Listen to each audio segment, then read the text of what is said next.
having come out of school where most unions wanted me, I found myself where there weren't many, and I think my reputation had caught up with me. And so the opportunity came to go to France. I thought I would take it.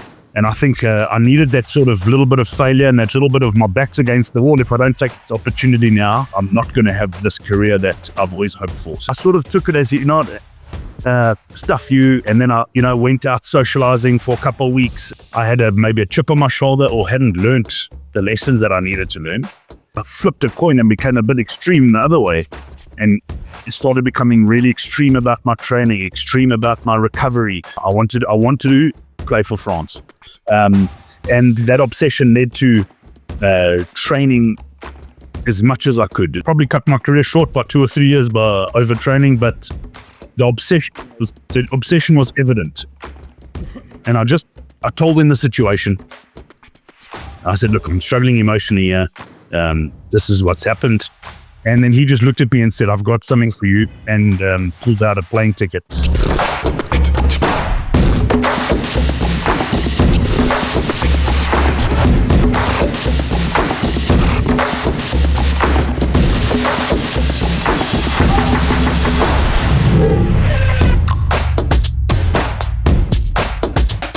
Hi everybody, and welcome back to another episode here on the Coach G Show. Today we have an unbelievable guest, a backpack, a dream, 0 French, 23 caps for Le Bleu. Today I sit down with one of the most unique stories in world rugby, Scott Spedding. Right, Scott, brother, welcome. Great to have you. Thanks for joining me. Oh, gee, good to be here. Thank you for the invitation. I know it's been a while we've been wanting to chat, so I'm glad we're finally making it happen. No, awesome. Always great to connect. It was great bumping into you at the airport. We were both traveling back to France, so that's brilliant. And it was great to see your son as well. Great to see you still going back to South Africa. So how are things your side? You're in Bayonne at the moment, if I'm not mistaken? Yeah, we're in a town just next door to Bayonne. It's a little town called Osego, a little surf town. I'd say the equivalent would be like a Jeffreys Bay in South Africa. So a lot more surfers here than rugby players, but which brings together quite a nice international community of Australians, English, and then obviously the local French. So yeah, very fortunate to have found a little town like this and been able to integrate, and kids are happy, and so very fortunate to be in the southwest of France. Yeah, a lot of people, they ask me, gee, why don't you come back to South Africa? And I miss South Africa. I actually enjoy it each time when I go back. But I've realized, I've been back on the last 2 visits, and there's been a classic trend. Every time I go back to South Africa, I pick up weight. And 2 years ago, I picked up 8 kgs. The last trip, I picked up 6. So hopefully it's positive. Hopefully I can get to a place where I only pick up 1 or 2. No, she's asking to be picking up weight in both countries. But yeah, it does seem worse in South Africa. But yeah. But listen, Scott, tell me. Obviously, we're going to deep dive a bit into later in the episode. But what have you been up to lately? In Osego, is there anything you've been keeping yourself busy with? Yeah, I've got a few little projects on the go. Obviously, I finished rugby in 2019. Took the opportunity to finish my studies that I'd sort of neglected chasing after rugby. Following finishing the studies, I went and worked for one of the biggest property development companies in France, called ICAD. I had the opportunity to work with them. Did 3 years there. I've grew up with building and property development through my father and dad. So it was something that sort of naturally went towards. And then, we've got a couple of projects. I've got a couple little projects in South Africa. I've got a safari lodge there. And then we've got do a little bit of property development with my brother.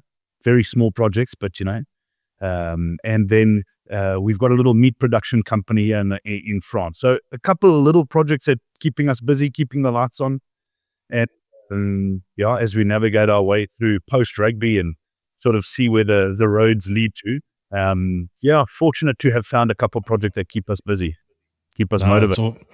It's brilliant. I'm definitely going to deep dive into that because, property development, the meat business, that interests me. I want to talk a bit more about that, and that's the Safari Lodge. But I want to start it from the beginning. You got a really great story. And if I'm not mistaken, you left South Africa at the age of 22.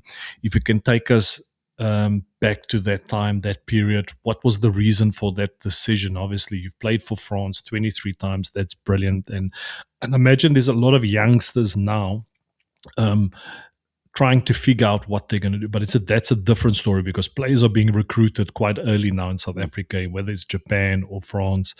But take us back to that time.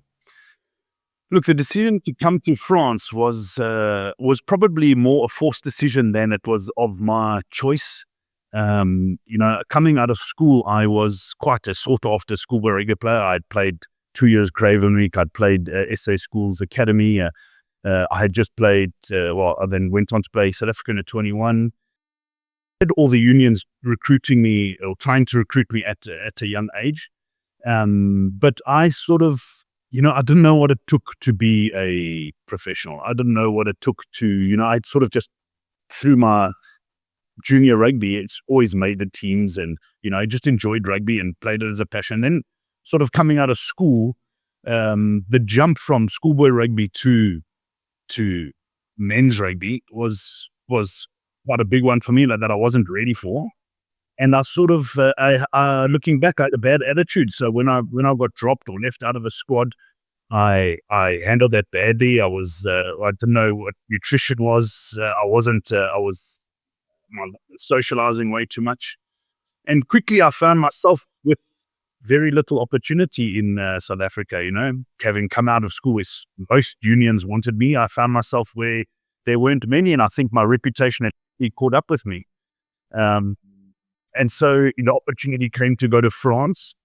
I thought I would take it and, come back to South Africa after a couple of years. And I think I needed it. I needed to realize that I'm throwing away opportunity. It was a hard realization when I found out that there weren't many teams that interested me after a very short period of time. And, came to France and I had to slug it out. I slugged it out in the junior ranks. But I came across a few guys that were at Brive at that stage. I started at Brive who helped me understand what it takes to train properly. A guy like Gerard Vosloo, who was a South African. I played with him with the Cats. Yeah, and Gerard had a brilliant career in France, but he trained extremely hard. He took me under his wing. A guy like Jamie Noon, the former English centre. There were guys like Ronnie Cook, very good rugby players that were established when I came there as a youngster who trained very hard and did the right things. And I think I needed that sort of little bit of failure and that little bit of my back's against the wall. If I don't take this opportunity now, I'm not gonna have this career that I've always hoped for. So coming to France was probably was a bit of a forced choice. But when I look back on things, you sometimes have to make mistakes to rectify them and become better. And that was really what happened. I sort of hit a bit of rock bottom and then sort of corrected myself and then was able to build from there. Thanks for sharing that and being brutally honest, because I think that's an important lesson for the youngsters that are listening. You mentioned there that due to your own doing, or that you limited your own options, and that's why it's so important that young players need to know you need to be focused, you need to be on track, you need to behave in a certain way. And I experienced something similar back in the day when I was playing in the Cheetahs, just becoming pro, and was also quite socially present and everything. We had my best mates, Chris and Rodo Unides, they owned the House of Coffees back in the day and Caramelos. And they actually took me and said, "Gee, you got to stop your shit. If you don't do it right now, then you're going to go off track. You're not going to become the pro rugby player or become a Springbok." Quick one, before we get into it, I'm proud to welcome USN as a sponsor of the podcast. USN is a global leader in sports nutrition, and I've trusted their products since my playing days. And now we're reconnecting in this new chapter. Their message is simple: find your greatness, because champions don't leave performance to chance, they fuel it. Big thanks to USN for backing the show. Now let's get stuck into today's episode. Was there anyone back then that pulled you? Like, obviously you mentioned options were limited, but was there anybody that's, listen here, Scott, you got to stop this now. Otherwise, you're going to mess everything up. Was there anyone that played a massive role in that period? You mentioned the people that helped you at Breathe, but maybe someone back at home that said, listen here, you need to get your stuff right. Look, I suppose if I look back on it, there would have been guys saying that, but you also have to be willing to listen. Like I can give small examples when I look back and think how poor was my attitude then. I was 19 years old. I was in the Sharks Super Rugby squad.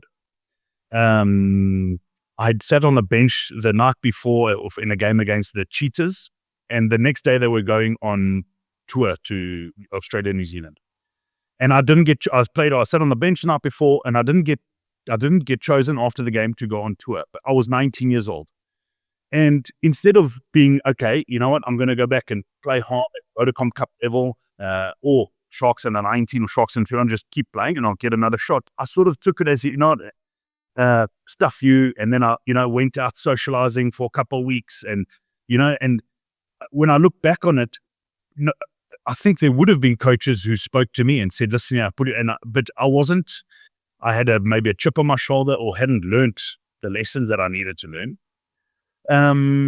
But yeah, I must say, once I got to Breathe, those guys, I can't state enough, a guy like Fossey or even guys like Sean Perry, the English scrum off.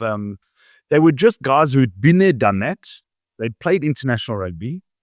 And sort of, I saw that if I wanted to hang around with these guys and play with them, I need to start training like them. There's a reason why they're different. And then as my career went along, I sort of gravitated towards these types of players because I knew I needed it. So when I got to Bayonne, a guy like Joe Rokocoko or Nimi Tialata, these All Blacks, I remember choosing my seat next to them so I could be next to these All Blacks and see about how they were about things. And I really got I flipped a coin and became a bit extreme the other way. And it started becoming really extreme about my training, extreme about my recovery, probably overtrained in the end just to overcompensate, to not make the same mistakes as I did in the past. But there were quite a few players that were extremely helpful. Like I mentioned, Joe Rokocoko. The list could go on. Mike Phillips, even Mike Phillips, the Welsh scrum off, he was, he's got a reputation, everything, but he for all the reputation, he was an extremely hard worker. He worked hard at his game. He worked hard physically. He had his nights out, but and I think all these guys that I crossed along my, I sort of got to a stage where I wanted to see what these big internationals were doing and why they were different. And there's no secret. They train different. There's very few that don't do that have that reputation. And so I was very fortunate, and that is also what French rugby does give to you, is that you're surrounded by guys from different countries who've had different careers, very big careers. And, I played with some very big players as a junior coming over here that I was able to learn off. Yeah, you made some great points there. I think firstly, if I have to take some stuff back from just what you shared there with us, I think it's the art of listening. You need to develop, not just as a youngster, but as a player. And let's be honest, Scott, at times in our career, at the highest peak of our career, sometimes we can get into that state of arrogance. If I reflect back now to my time at Toulouse, I was stuck in my ways. I was training the way I was training at the Bulls, and being such an idiot, you can't train like that, doing 3,100 meter sprints on a Monday. And you're playing top 14 and European Cup back then. The season is so much longer. There were things that I did where people were warning me and I didn't want to listen because I knew best. I'm going to do what I know. And I ended up paying the price, at the stage, even Ugo Mola back in the day when he just became coach, he was giving me some advice and I was too stubborn to listen. And that opened the door for a guy like Cyril Bay, who deserves to achieve everything that he did.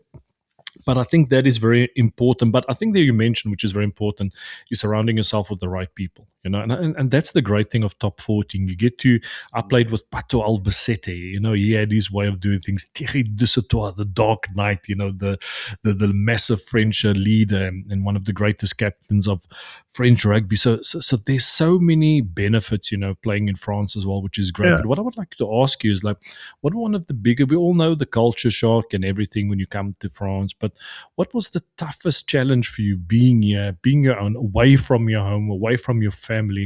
Take us through that period. How did you get through that, and what were the challenges that you faced? No, when I look back on it, and obviously it all looks great at the end, having played for France and had played for some of the big clubs here, and that all looks great. But I often need to remind people that those first few years when I arrived here was extremely tough. And I think had I not had my back against the wall, I think that is where a lot of people will decide, look, I'm more comfortable to go home or something. I came over, I had very little money. I remember getting picked up in Toulouse by a guy who works at Brive. He couldn't speak a word of English. I couldn't speak a word of French. It was the middle of July. It was 40 degrees. We drove back to Brive, and I wasn't quite sure where I had landed. They put me with a junior team. I think I was one of the only foreigners in the team, so communication was limited with my teammates. We played on Sunday afternoons in these little cabbage patches around France. But when I look back on it, those are some of the greatest times, but some of the toughest times too. It's where I sort of built my hunger, because if I'm going to go through, I'm going to make it work, because when you go to put yourself through tough times like that, you want to make it count. So I needed that, but it was tough. I can't, if I look back now and tell any youngster, come to France, you're going to work out, it's going to be great, I would be lying. You have to understand that if you come over as a youngster, it is tough. You have to make your own way. There's, life's different, cultures are different, language is tough. But everyone's path is different, and I wanted it so bad, that, I was prepared to sacrifice, and I wanted to make right the wrongs that I had done in South Africa. So, you arrived in France. So was there a stage, like what was your goals back then? Did you have a clear path in mind? Was it just to see whether you mentioned that maybe come over for a few years, then go back to South Africa? Where was the big mind shift for you? Where did things really change? Did you have a clear vision or clear goal in place that you wanted to achieve? No, I was searching for opportunity, and I think as most rugby players, the guys who aren't maybe earmarked very, very young, you're just looking for opportunity. You're not sure where it's going to come from, how you're going to get it. You're waiting desperately by your phone for an agent to call you to tell you a club is interested in you.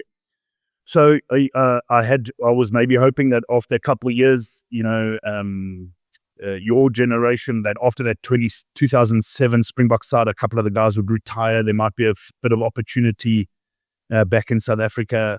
But I slowly started getting a couple of little opportunities with the Brive first team. So I would sit on the bench or and that was quite a big side at Brive at that stage. And I really started making that my ball. All right, I think I can play with these guys. And I was playing with, it was quite a big English. There was Ben Cohen there. There was Andy Good. There was quite a big, Ricky Flutie was there, big international team. And I wanted to play with these guys. And slowly, as the years went by and I'd sorted out, I got into my rhythm of becoming a professional, and my performances started following my training. I was starting to get more opportunity with the first team. Ugo Moller was our coach, and he started giving me more confidence, sort of allowing me to believe that I deserved to be there. And so then that goal started becoming to play for Brive. And become a starter in a Brive side.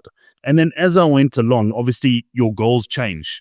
Then I got recruited by Bayonne and started playing well there. And then there were slight rumors that, in the press that, maybe I could be an option for the French side. And then that became an absolute obsession for me. And for about 3-4 years, it became an obsession where I had, like you said, probably trained very badly but I sort of needed that mentally to know that I was ticking every box and giving myself every opportunity to put myself in line to maybe be selected one day. So the goals weren't clear or set out. They sort of evolved as I evolved, and as opportunities came, I would sort of set different goals as we went. But I can't say I never in my wildest dreams when I flew out to France in 2008 did I think I was going to play for France. Did I think I was going to play for the Brive first team or Bayonne first team? That sort of evolved as I was able to take my opportunities. So I think if I had to look back for most juniors, is like just take what's in front of you. Take what's in front of you. Take what's in front of you. If we think too far ahead, we're often going to get drowned in our own, seems a step too far. And I think that if I look back and it wasn't a conscious thing, it's just what I did right out of desperation. I just took what opportunity was in front of me just to try to get a step down the line. And it paid dividends in the end.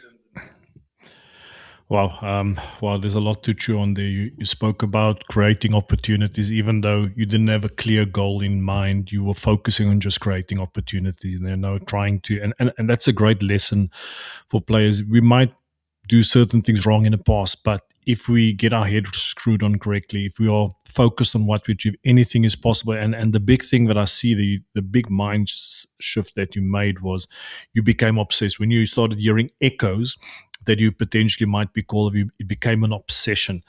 And that's what we need to do. You need to be obsessed with the process and not the results. That will take care of itself. But if you can maybe give us a bit more insights. When you said you became obsessed, what did you start to do differently? Or what did you start to do more better? How did you change the way you were training? Did you change your planning of the week? Is there anything that you can share with the younger players? Because, a lot of players, they set these goals, and we even see it now with the South African schoolboy rugby, which is ridiculous. That's another topic on his own. We just saw now Marcus Miller, 18 years old, making his debut for the Stormers, which is crazy. And that's not always the case for everybody. But I think it's important for our audience to know that once you've identified a goal or set your vision, that it requires a plan, it requires a strategy. So what did you do back then differently, or what did you do better to make sure you got to that goal? Yeah, so the obsession was it's what I thought about all the time. It was ever present in my mind that I was that's the goal I was going after now. I wanted to play for France.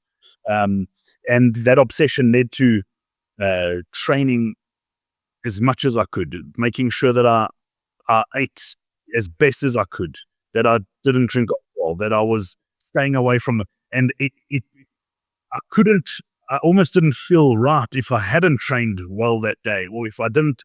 And I think, like you said too, it was probably bad training. I had coaches telling me, you need to slow down, you're training a bit too much, you don't come in on Sunday and do it. But I needed it to fulfill this obsession in my head. I felt like I needed to tick every single box if I was going to give myself a chance. I think in the long run, it probably did play a negative role, and I should have been more able to listen to people who have a more experience in certain domains. But I think in another way, that's what I needed. I needed to know that there wasn't going to be a guy in my position that was training harder than me. And that's where the obsession came. I remember eating chisa. I used to eat chicken breasts and broccoli twice a day, and stuff when I look back now, probably, but it became all-consuming. I would go on holiday and I would arrive back in South Africa, and all the good things South African that we miss, I would train. I would go on holiday and I'd train, and I'd go train up there, Joburg and the Highveld, and I'd come back and I'd be better in preseason because I'd trained at altitude, and probably cut my career short by 2 or 3 years by overtraining. But the obsession was evident. It was evident, and I was desperate. And I think when you have a bit of desperation, it's when you're going to be good. And I think that's with anything. I don't think it's just sport, eh? I look at, you can see, as we've done well in any sphere, you can see that they obsessed, and that they're not just doing it a bit half-heartedly. And so, yeah, there was that period of time. And then obviously you get towards the end of the career, you lose a bit of that obsession. You lose a bit of that hunger because, I'm no longer in the French side. You've gone past the peak. You sort of come into terms that, maybe you won't be able to play like you used to play. And so little bit by little bit, those little habits start changing. And there's no secret that the performance goes with it. Obviously, age plays a factor too, but it all sort of goes hand in hand. And it seems so obvious to explain to someone because, we've heard it our whole life, work hard and you'll get the rewards. But it's a different feeling when it becomes an obsession. And so, I didn't have, like some of those other people have, a bit of balance. It was either all in or for me. And it still is in most of my life today. I'm a bit of extremist. So, I do remember those days of, I was very happy I had that. But once I got that French goal in mind and that there's a possibility that I could represent France, it consumed me, and I went after it, with everything. Oh, it's brilliant. Look, I do believe the obsession is very important, but we also got to maintain balance. I always you're talking about the chicken and broccoli. I'm actually now become the version that I should have been as a player. Listening to my body, really focusing on sleep and eating correctly, and not always staying too late at the team dinners after a game and those type of things. And that's the whole goal that I do this podcast. And getting, we're now only 24 minutes in, and you've shared so many gems for the younger players and the younger audience, which is very important. You gotta find that balance. And I think the big thing is that I want to ask is, obviously being a South African, and you mentioned you became obsessed playing for the French team, and take us back to that moment that you were selected, and I read up when the team was announced. I think there was a camera on you somewhere, and they picked up how emotional you got. And the South Africans, we normally don't show emotion. Is it because you embrace the French culture, you've developed the Latin side, or because it just really meant so much to you? Look, that story. Obviously, there was all the 6 years of sacrifice that had gone before, and how much my family had sacrificed. I wasn't seeing my family that much, having left South Africa. So, and all the hard work and sacrifice having come over and started young, that was obviously present. But the story sort of goes that there was a injury in the French side. The French squad had already been chosen, and I think it was Brice Dulin had fractured had a stress fracture or something. It was in the press that they were going to be looking for a fullback, and my name was circling. We were playing a game against Clermont. I was playing for Bayonne. We were playing a game against Clermont on the Saturday night, 9:00, one of the late games. And Friday night, the day before the game, I was at home and I got a phone call, and it was from Serge Blanco, and he asked if he can come see me. And so obviously that's quite something. He came into my apartment. I quickly scuffled to tidy up the apartment about Serge Blanco coming in. And he sat down and just spoke over things, and he said, listen here, if all goes well tomorrow night, you're probably going to get called into the French team after the game. And he said, but don't tell anyone. Let's see how tomorrow goes, which was quite a lot of information to give me the night before a game. I struggled to process all that. I didn't sleep that night. We had a big game there for relegation. The next day it was a 9:00 game. It was a very big, and I sort of got to midway through that day, and I was emotionally struggling. I couldn't focus on the game. And so I remember going to call Joe Rokocoko aside, and I told him the situation. I said, look, I'm struggling emotionally here. This is what's happened. And I don't want to mess up tonight. I don't want to throw, I thought, if I have a bad game against Clermont, I could be, there goes I've got so close. And that's where, like, having a guy who's got so much experience and cool head, and he just said, right, we're just going to go play by play tonight. Me and you, he said, it does make me emotional thinking about it again. But he did say, we'll just go play by play. And the whole way through that game that night, Joe just kept running over, just kept checking I was okay, focus on the next thing. And I remember early on in that game, I got charged down. First 5 minutes. And my head was gone. And he just kept coming to check in. Next action. Let's do the next thing. What we got to do next. So we got to the end of the game. We beat Clermont. Obviously a big game for Bayonne, fighting relegation. And was in the change room. And I was just like, I hope I've done enough here. And I was walking out of the change room. And Patrice Lagisquet was walking in. It wasn't planned that I was going to meet him. I was on my way to the bathroom. And then he just looked at me and said, I've got something for you, and pulled out a plane ticket that was in his pocket. So it was a build-up, all the emotion of the years of trying to get there. It was the emotion of trying to contain it from the night before up until 11 o'clock on the Saturday night. And then when you finally, confirm that, I'll be going to the French team. And, look, I don't know, there was a camera there. It played out in my favor because I think the French people, were quite touched by that. How much it meant to me.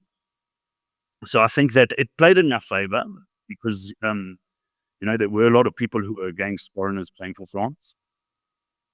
But yeah, that was the backstory, that there was quite build up of emotion. And I couldn't have been more grateful. I don't think I would have made it through that game without a guy like Joe Rokocoko. And he would take it out of his time. There would be a breakdown, and he would run from the breakdown. He was playing centre at that stage with him. He would run to me, tapping on the bum, check everything's all right, let's go, next one. And he was just telling me what to do, placing me, and we got through it. So very fortunate to have had guys like that on my path that I could have fed off. Jeez, man, you're just giving me goosebumps, man. Wow, just reliving that moment with you, it's brilliant. This is why we play rugby, man. This is why I do the podcast, for moments like these. Yeah. And I've played against Joe for years, and what a great guy, awesome guy, and it just shows, and I've always gotten along with it. That's why we have so much respect for the All Black players. Yes, we can be competitors, but on the human side of things, they always give back so much. They are always sharing it. But I think which was great there, you identified, I'm struggling. So what would most players just do? They would just keep on going through it, just pushing through it. You identified, listen here, I need to speak to someone. You reached out to a teammate who you knew had the experience, and he got you through that. And I think that's important. But also there, what showcased you were capable of handling that pressure. Relegation game and potentially playing for a spot in the French team. That's unbelievable. And I imagine that served you in your career. But you just mentioned them. You were criticized a fair bit by former players, the fact that you were not French and you were representing for the French team. Because I remember I was super happy for you back then. We've played against each other, and I'm always happy when a South African, it does well for another country. You see the Piers Kumans as well. Even Paul Willems, who unfortunately recently retired. And it's brilliant because it takes a lot to play for another country if you're a foreigner, but. Take me through that time, receive some criticism from former players. How did you deal with it? Because you were playing really well for the French team when you were still playing. It wasn't easy. I know,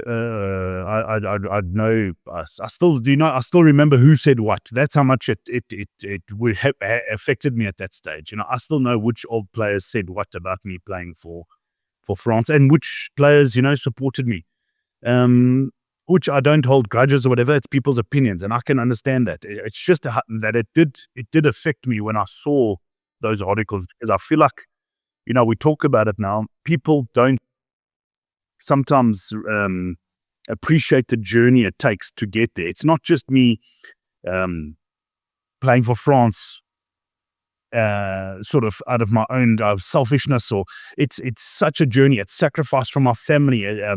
What it means for my family over, since I was 6 years old, the sacrifice from my parents to get me to a stage to at the end be rewarded. It is hurtful that there is criticism, but I can understand it. Once I remove myself from the situation, I can understand. But it was tough. It was tough to read those things because, you're on the top of the wave and now you think this way and then you see people saying bad things and you don't want that negativity to creep in. But I would say if I had to take another lesson from my career would be I really wouldn't spend too much time on social media or read too much. Obviously, you're in that world, so you are going to see certain things. But I think I also let myself get a bit too much affected by what people were saying at certain stages, when it got a bit negative. When the people are praising, you don't seem to take it too seriously. But as soon as you see one or two negative things, I seem to have taken those potentially a bit too hard, which I regret doing. And I would, if that would be a piece of advice I would pass on is not look at that too much. But I think thereafter I did come across some of those players, those ex-players thereafter, and I think a lot of, once they'd seen that I was every game whether I played well or badly, I wasn't going to not give my all. I was going to sacrifice everything I could, and I think people respected that in the end. That I'm going to give everything, and I came across some of those guys thereafter, and they had said, look, that they really appreciate what I'm doing for the French side and the effort that I'm putting in, and so look, it's people's opinions, and I can respect that. But yes, it wasn't easy seeing that, having known what I'd gone through and how big a dream it was for me. Yeah. No, I can definitely relate. I remember playing for the Boks back in the day, and I'm not going to mention the name, but former Lucids that would criticize me in the media and pull me to shreds. I mean, I was 25, 26 back then.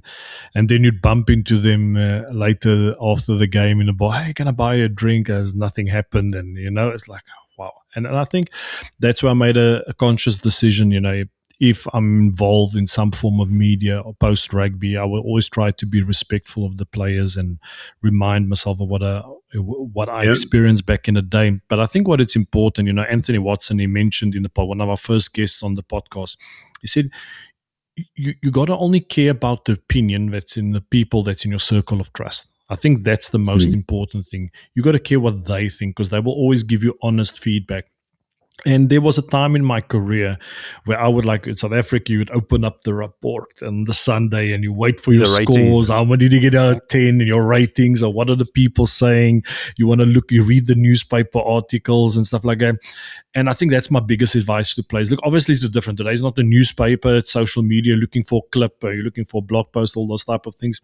Don't care about those things, because when you're driven by that, then you're on the wrong path. Then it's self-absorbed. And then I changed. Then I started playing for the recognition by my peers, by my coaches, not the pat on the back, but seeing their sense of content. They're happy with what I did. I felt on the graphs like, that's brilliant. That's what we needed. And I always say with the blood brothers, Victor Matfield and Bakkies Botha, Bakkies would always give me the nod after the game if I really played well, and Victor would give me the wink. So if I got the nod and the wink, that made my day. Better than any rating you could get. 100%. Exactly. Scott, you played with so many great players, and you've played against so many great. Is there anybody you came across during your journey in France, whether it was playing for Bayonne or Clermont or Brive, or someone you played with, somebody that really stood out? There were so many. Like from my Brive days, Bayonne, there were great players. Clermont, I was very fortunate to play in a very big Clermont team. That dominated top 14s. Probably didn't win the titles that we should have, but we were always right to the end in the top 14. Always right to the end in Champions Cup. So playing in these big playoff games, it was big players there. I finished off at Cust. They had just been French champions, and then playing in the French side with when I started in the French side, there were a lot of the older generation guys who sort of made the final of the 2011 World Cup. So you've mentioned him already. Being captained by Thierry Dusautoir for me was quite exceptional. Just his presence he had was he didn't really need to say all that much. But whatever he said, people just locked into that. And I think, I couldn't overstate how how much of an impact he had and just his presence. And he was also another guy who would always he would let me know without saying too much that he's got my back, and having a guy like that with his stature and his presence was quite a privilege to play with. So it would be unfair because now after this podcast, I'm going to think of 100 players that I should have mentioned, and I should have, very fortunate to have a guy like Greg Laidlaw at Claremont, who was the Scottish captain. Also an extremely level-headed professional, said the right thing at the right time, did the right things at the right time. His balance was perfect. Just so many. I can't really. I almost pinpoint. But I've mentioned Joe Rokocoko. There was Nimia Telata, who was a very good friend of mine. You probably would have had many a battle against him. I played with him at Toulouse. Yes, played with him at Toulouse. He was a great guy too. A great character. Him and Mark together were great characters, complete opposites, but great characters of the game. Mark Chisholm, the Australian lock, who was our captain at Bayonne, we just, learn off these guys. And I mean, they 50, 60, 70 caps for Australia, New Zealand.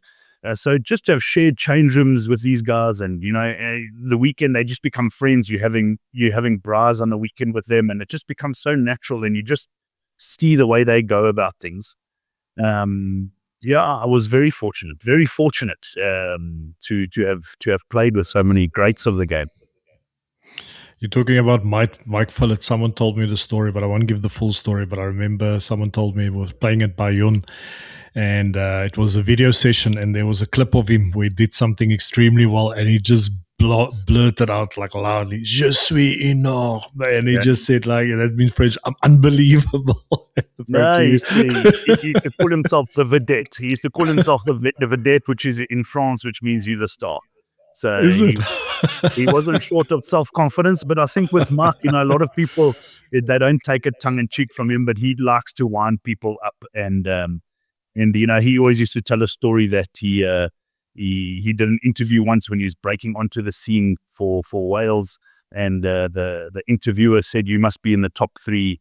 You must be one of the best scrum offs in the world at the moment." And he said, "Yeah, at the moment, I'm definitely in the top 1." So he was brilliant in winding people up, but I think he played on that confidence. Maybe it's what he needed to get him going. But he was also a fantastic player and a brilliant guy to have on your team, and a terrible guy when he's not on your team. So. I remember I'm not sure if it was the Lions series or when we played against Wales, but he was trying to wind up Bucky's. He was obviously trying to get a reaction out of Bucky's Botha and potentially a yellow card, and he was swearing and insulting, and then Bucky just blew him a kiss and said, "Oh, Mike, you got beautiful eyes."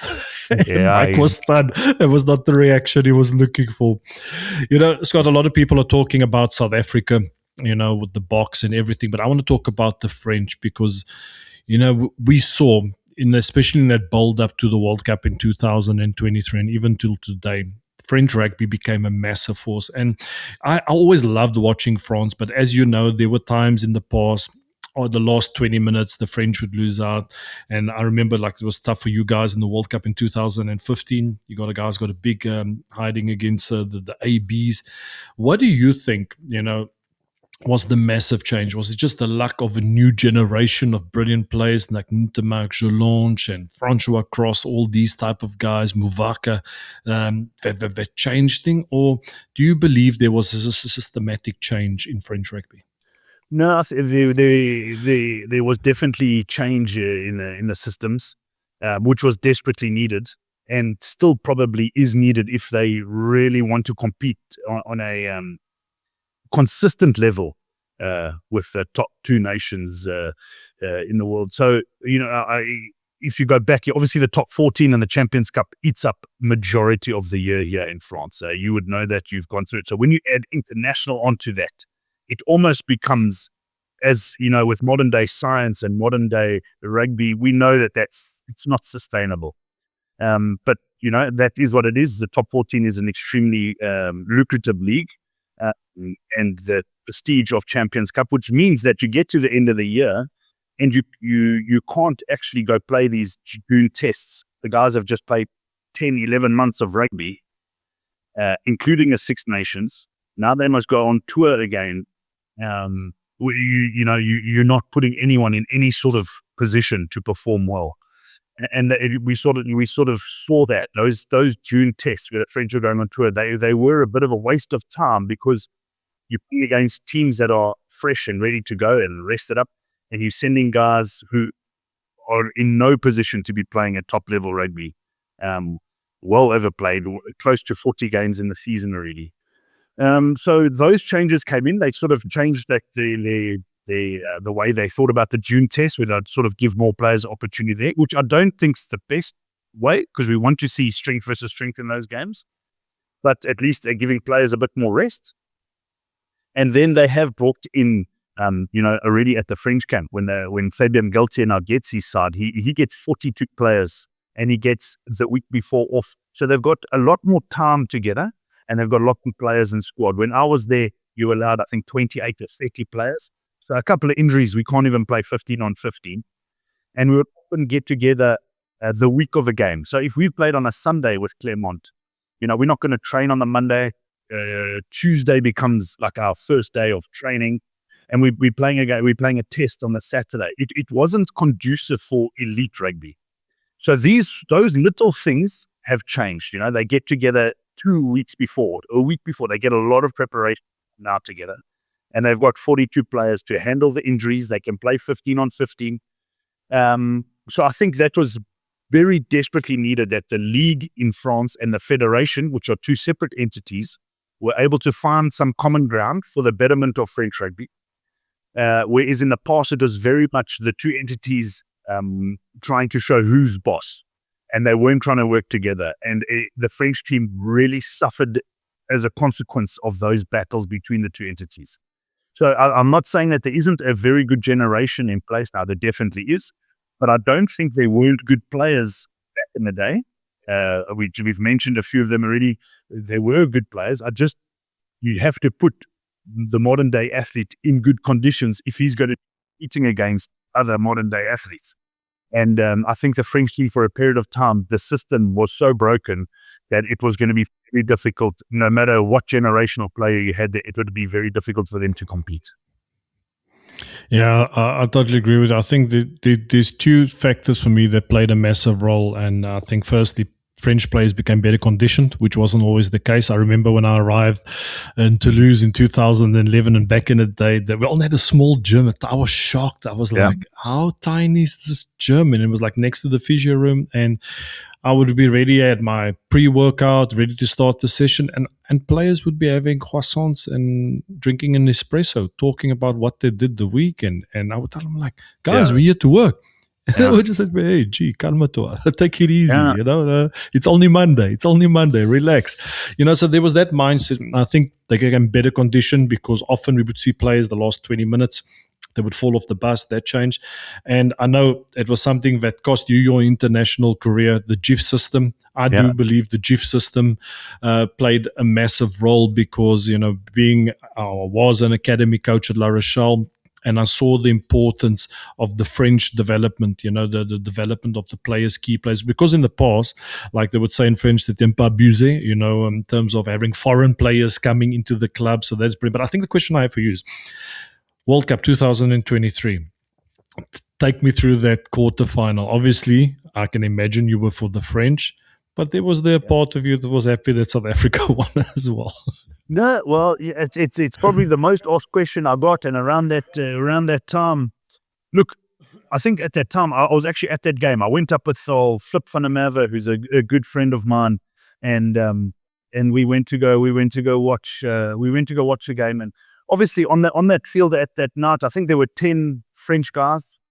I had shared that jersey with them, and we had gone through some tough times, some good times, but we had played together, So of course I want those guys to have this moment at home, at the Stade de France. You want that. can't hide neither that I'm a very proud South African, and that in South Africa we know what the Springboks represent for the country, and how over the last 7-8 years, how much hope it's given the country, and just a sense of, there's hope, we can go. And it might seem so superficial to other people that a rugby team does this, but it really does. It really does give people the sense of, we can make this work. And so at the time, I was obviously for the French, but once that game had finished and dust had settled, I was so happy that the Springboks went on to do it, and the way they did it, and the way that team represents South Africa at the moment is very difficult not to be a Springbok supporter at the moment. The way they go things, and the way the team represents the country. So it was a tough game, even for my little son. He was caught, he didn't know what jersey to wear. He was asking me, you're going to have to be proud to be both. And we were going to support the French because they've backed us. And, but it was a great celebration of rugby. I don't know.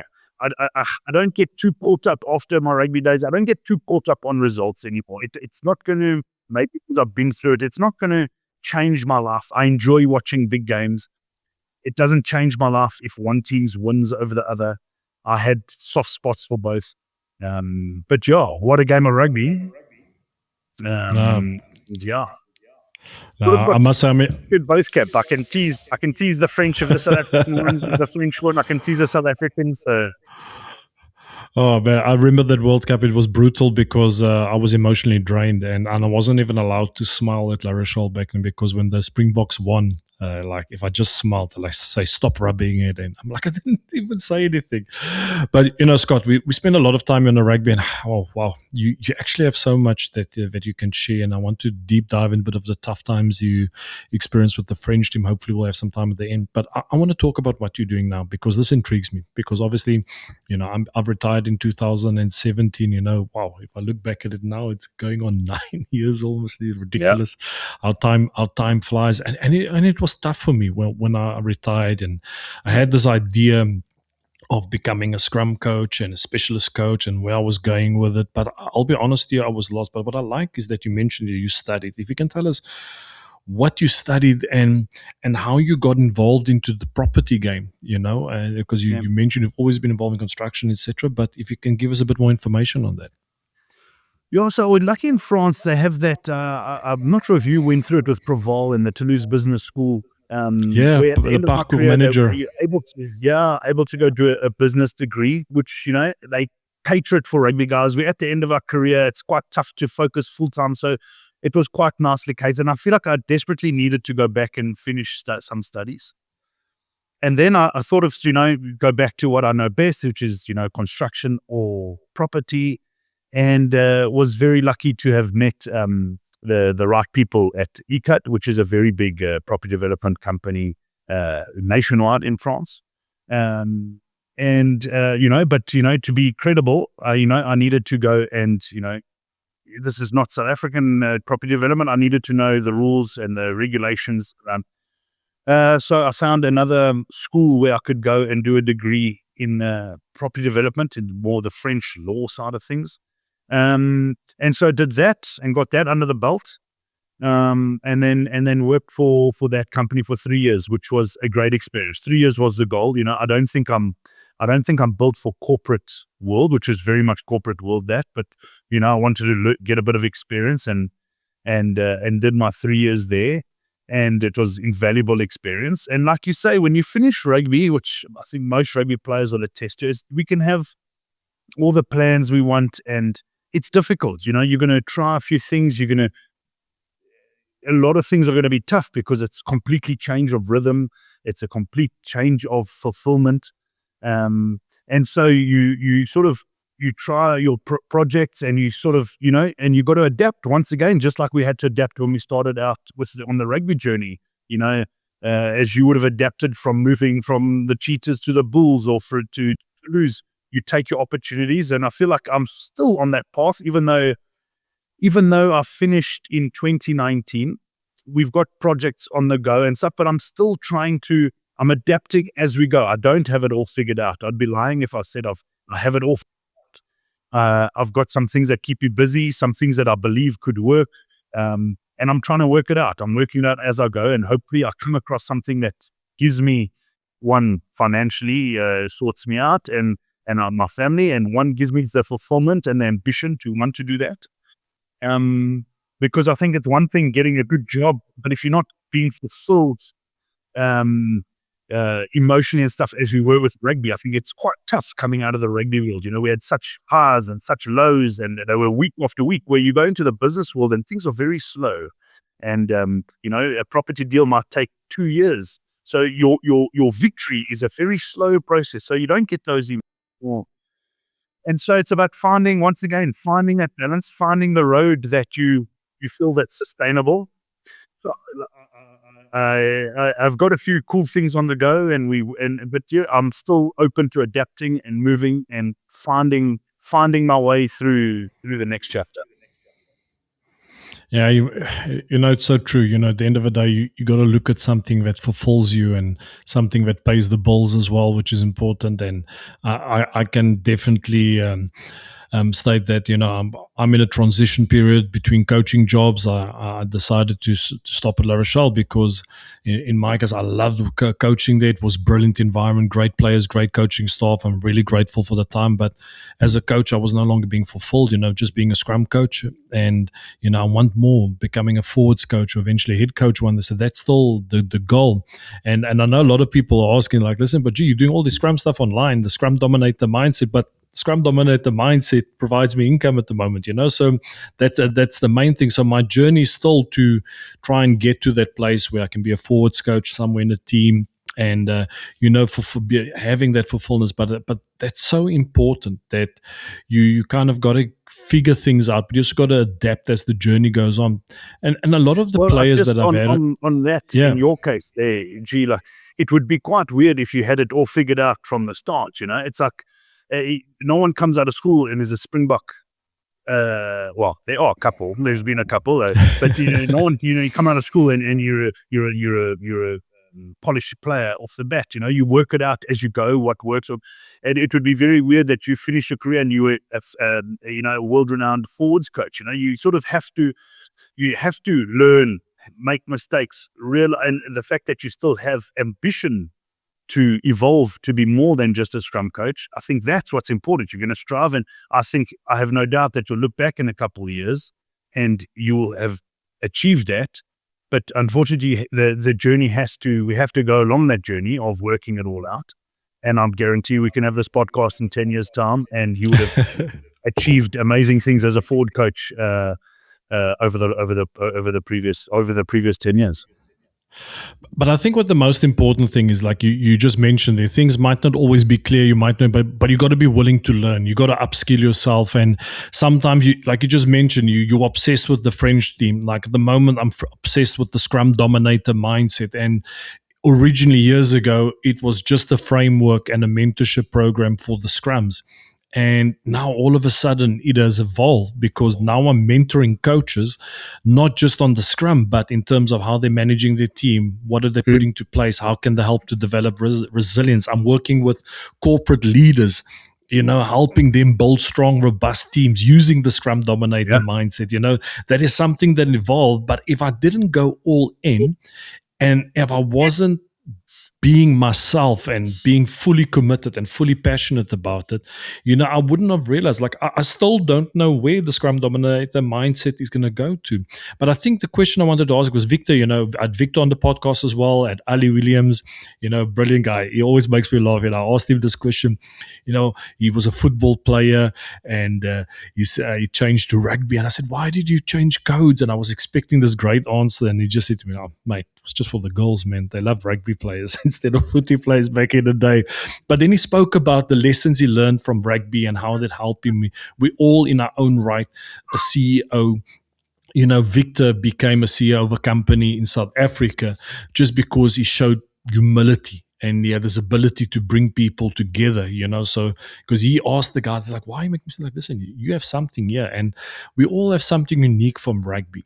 So the question I have is, what did you take, what you've learned from rugby, and what skills do you believe former players should be learning to prepare themselves for that transition period after rugby?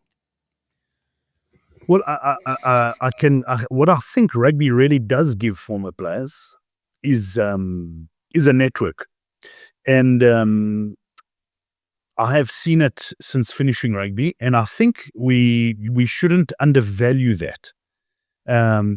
What happens is most business is done through connections. You meet up, how you get in contact with people, and people meeting people, and then the business is done. As from being a former rugby player, it's very easy to have open those doors or get a meeting or know people through rugby who are sponsors that you can get a meeting and stuff like that. And I think rugby players should actually tap a bit more into that. And, we do have, because other people don't have that access to those people. So if you're just going to do it out of favors the whole time, you just keep putting people in touch and stuff, rather, I can bring to a company that people are happy to go and sit down and meet with us. And then we can talk a bit of business and we can network and you can open doors just by because people enjoy rugby and they want to talk and they want to be involved.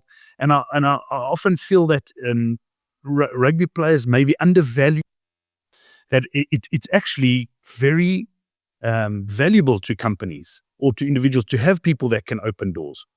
So obviously you don't just want to be someone you want to know whatever the topic is, whether it's property or whether it's it could be anything. Selling sliding doors. I just said that because I can see a sliding door. But if you're a salesman for sliding doors, you've got a network of people, but then you also need to know what you're selling. You should be knowledgeable. Whatever it is, my role with a property development company was going out and networking and meeting people and putting people into contact, which the rugby helped me. But then I still needed to be knowledgeable on what I'm talking about. That should help. And I think become knowledgeable on something, but then tap into the contacts we made through rugby. Tap into these networks. There are other rugby players who have started, networking programs, and that's where I take my hat off to old Chopper van der Merwe. He is very good at networking and getting stuck into these networks and using what rugby has given him in that sense, and then being knowledgeable on whatever you're trying to achieve. Well, you can take you for example. Now you into the podcast space. It's a lot easier for you to get very interesting guests. You've had Eddie Jones on. I've seen some of the stuff you've had. Any other podcaster who didn't have rugby would have struggled to have got Eddie Jones on his podcast. So you obviously have to know what you're doing, but you using what you've created through rugby is this ability to get to certain people. So I think find something and then use that, and don't be shy of using that. I think the network that comes from rugby is valuable. No, I totally agree with you because, and you just said it there, and I've been fortunate enough with the podcast, for practically every month it goes top 10 in all the top countries. I've been very privileged with that, and very lucky. But and it's true. A lot of people agree to come on the podcast because they know me and they know I'm not here to expose them or try and create some clickbait things or trying to create some things that go viral. It's about having genuine conversations. And I'll be honest with you, even today, I've retired in 2017, being back in Toulouse now. I've reactivated my network, and just the willingness of people to help and just reconnect because they love what you did as a player, but seeing that you're also I think that's also important. You just got to really be a good person. You got to be a good human being at the end of the day, which is crucial. But if you have to reflect back, and this is maybe advice that you can give to the new generation, what would you have done differently as a player? Because it's always tough. You're obsessed. You want to be the best version of yourself as a player. And I realized this towards the end of my career. It's like each season, I would push it off and say, what I'm going to do after rugby, what I'm going to do. Okay, I'll sort it out next season. And then boom, it happened. My career, once I ended abruptly, I still wanted to play for another 2 seasons, but opportunities didn't come my way, unfortunately. So what would you do differently now to prepare? What would you have done differently to prepare for this chapter for life after rugby? Yeah, it's such a tough question because, on one hand, you're saying you must be obsessed with what you're doing at that time.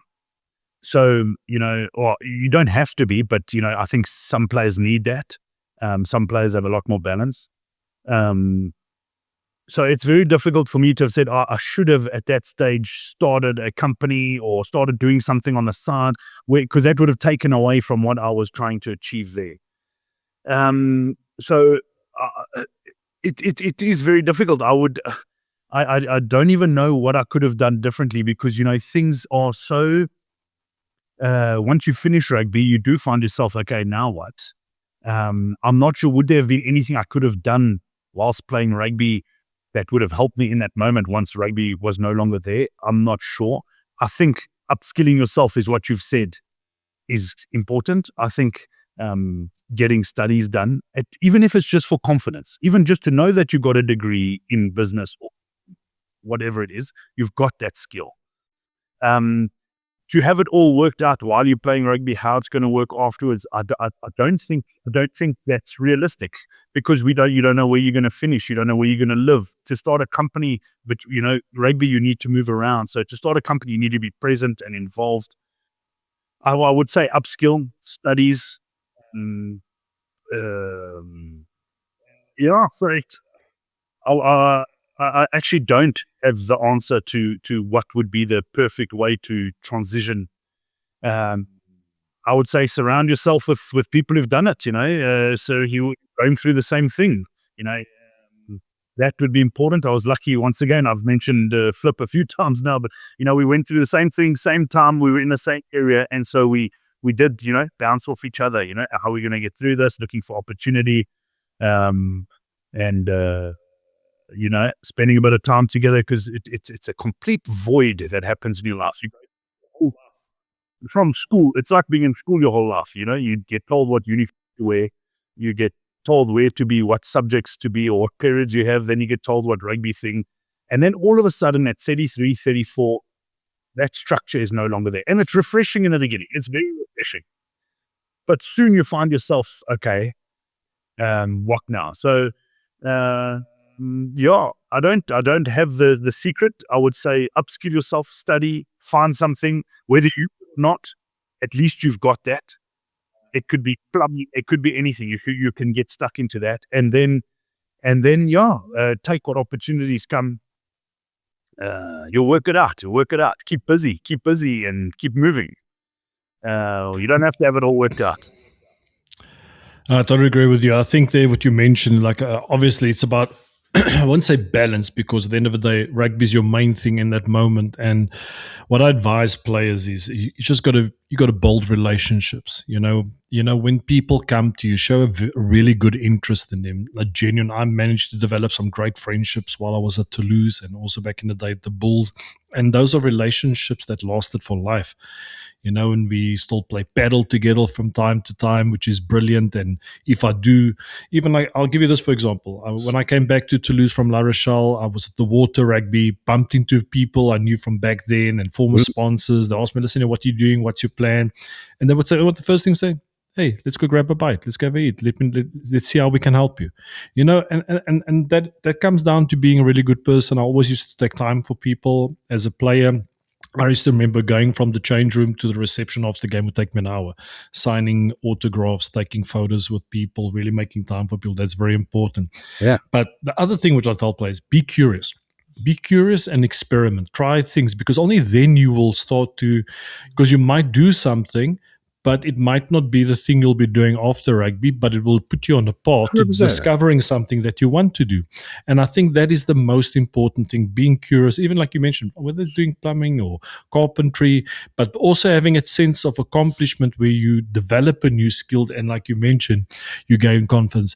Scott, I know you're a busy man, so I'm going to finish off my last question. I put a lot of depth. Just right there. Sorry, G, I would just want to add, and during your career, I would, you get advice on what to do with that money that you're making at that stage. That income does not continue for life.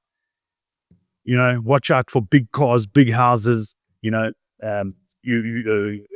that sun is shining, put that money somewhere. get advice from people who you trust, and you can do something with that money. That the landing thereafter is a lot easier, and you've got a couple of assets to work with thereafter. I think I've said way too often, you're earning good salary during rugby, and we're driving big cars, we're living in big houses, and it is great, and why not? You can have that balance, but it's not sustainable over the long run. So sometimes someone with a bit more experience in the financial sector or something who can help. How much of this can we make sustainable, or have a passive income coming in afterwards, just to soften the blow of going from 100 to 0 very quickly. And I think that would be the first place to start, is get some help with what you've created now in rugby, and what can we do with this money that we've got coming in. Brilliant. Sound advice. Thanks. Listen, Scott, I think we should extend this pod with another hour. I think that we're only getting started here, getting nice and warmed up. I think part 2, version 2, I'll come to you. We're going to come for that braai, and we'll get flipping, and we're going to have, like we say in South Africa, a lekker chat. So, Scott, I spoke to a lot of people and did a lot of research to make sure that I'm actually very precise with this question. Took a lot of thought. Couldn't sleep last night. So this is the question I want to ask you.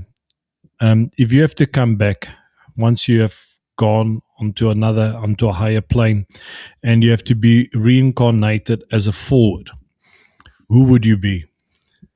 As a forward? As a forward. Jeez, that's I'm coming back for the worst.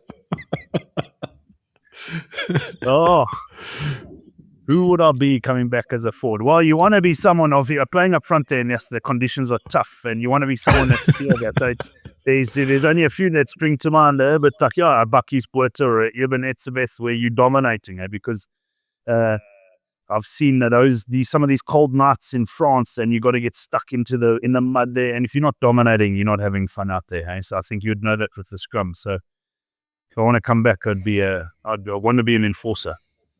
If I have to come back, I'll come back as Christian Cullen. You said a forward though, but yeah, Christian Cullen was an absolute. Yeah, but I'm a forward, so I have to come back as a back. Yeah, well, it would be completely different for you, because he didn't get touched by anyone, so no contact. All right. Done.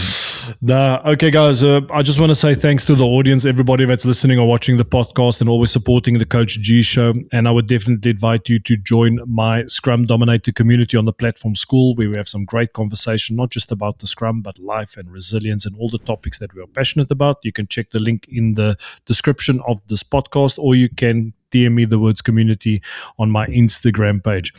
Scott, brother, thanks for taking the time. Thank you. I know you still got a lot to do, and I don't know, but us it's school holidays, so I don't know if it's school, so I need to get going, because I've got 3 hours of acro branching waiting for me, so I have to get that stuck into this. But I want to say thanks for taking the time. Really appreciate it, and looking forward to catching up with you and Flip and the guys there in Bayonne and Osogog. So that would be brilliant.